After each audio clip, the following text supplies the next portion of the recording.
24-এ voter 25-এ বাদ। বিহারে 73 লক্ষ নাম ছাঁটাইয়ের পথে কমিশন। 24-এ 25-এ বাদ ছাঁটাইয়ের পথে কমিশন। বিহারে ভোটের আগে তালিকা রিভিশনের কাজ। 6 কোটিরও বেশি ভোটারের বাড়িতে সমীক্ষা করা হয় এবং তারপর বিহারে 73 লক্ষ ভোটারের তথ্য নিয়ে এবার উদ্বেগ। রাজনৈতিক দলগুলিকে তৎপর হতে নির্দেশ কমিশনের। বিহারে ভোটার তালিকা পর্যালোচনায় বড় অসঙ্গতি ধরা পড়েছে কমিশন সূত্রে, এমনটাই জানা যাচ্ছে। আরো বিস্তারিত জানবো, আমাদের সঙ্গে রয়েছেন আমাদের প্রতিনিধি রাজীব চক্রবর্তী। রাজীব, বিহারের যে ভোটার তালিকা তা সমীক্ষা করে দেখা হয়েছে, পর্যালোচনা করা হয়েছে এবং সেখানে বড় অসঙ্গতি ধরা পড়েছে। কমিশন সূত্রে আর কি দাবি করা হচ্ছে? দেখো, কমিশন একটি বিজ্ঞপ্তি দিয়ে গতকাল জানিয়েছে যে প্রায় 73 লক্ষ ভোটারের তথ্য নিয়ে উদ্বেগ দেখা যাচ্ছে। এই 73 লক্ষ ভোটারের মধ্যে রয়েছে প্রায় 29.62 অর্থাৎ 29,62,000 ভোটার যাদের ফর্ম এখনো জমা পড়েনি, অর্থাৎ ভোটার তালিকায় যে সংশোধনী করা হচ্ছে বা যেটার ক্ষেত্রে বলা হচ্ছে যে পর্যালোচনা করা হচ্ছে, সেক্ষেত্রে যে শর্তগুলি দেওয়া হয়েছিল তার মধ্যে একটি ফর্ম পূরণ করার কথা ছিল, সেই ফর্ম এখনো জমা পড়েনি কিন্তু 29,62,000-এর। পাশাপাশি 43,93,000 অর্থাৎ প্রায় 44 লক্ষ ভোটার তাদেরকে ঠিকানায় পাওয়া যায়নি। তাদের যে ঠিকানা রয়েছে, তাদের যে বাড়ির ঠিকানা, সেই ঠিকানায় তাদের পাওয়া যায়নি।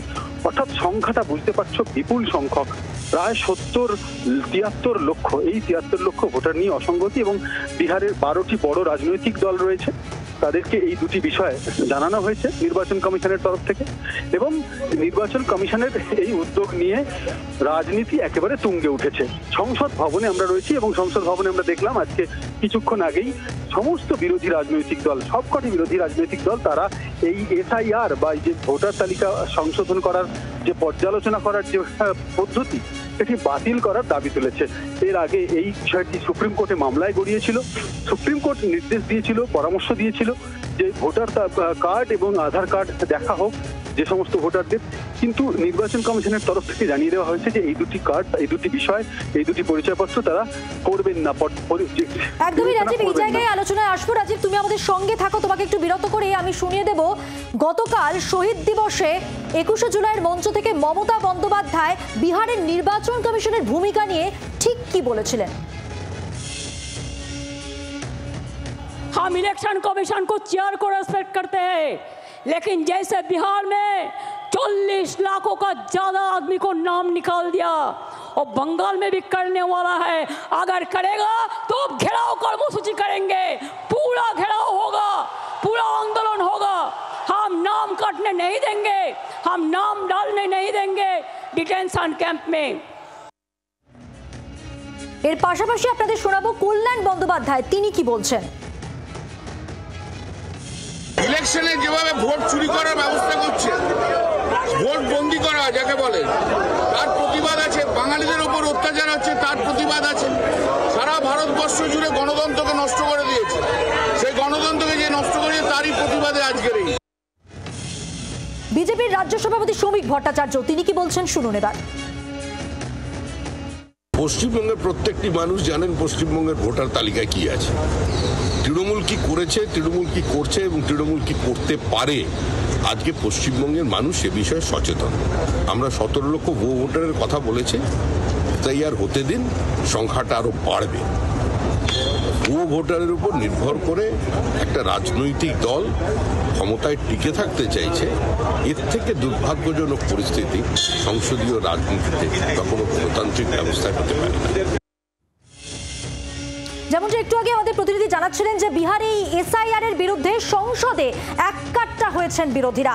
বিহারে ভোটার তালিকায় কোপ, সেই আজ কিন্তু এবার সংসদ অবধি গড়িয়েছে। নির্বাচন কমিশনের সিদ্ধান্তের বিরুদ্ধে তারা প্রতিবাদ জানিয়েছেন। আর এই বিষয়ে কথা বলবো, যেমনটা বলছিলেন আমাদের প্রতিনিধি রাজীব চক্রবর্তী।